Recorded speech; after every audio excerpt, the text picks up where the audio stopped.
court is a place where we see serious arguments, but sometimes we also get feel-good moments. And one such moment came today. First, I tell you the background of the case. Few months back, a petition was filed challenging recruitment of multitasking staff in health department.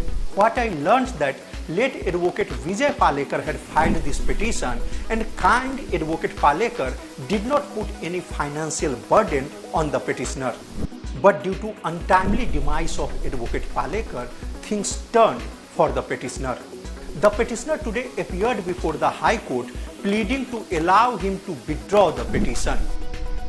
The petitioner contended that he does not have money to engage any other advocate.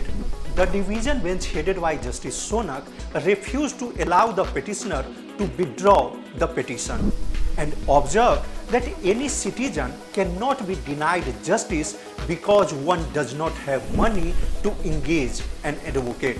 With this great message, the High Court appointed Advocate Kaif Nurani to put forward the case of the petitioner Mukesh Kumar for Prudent.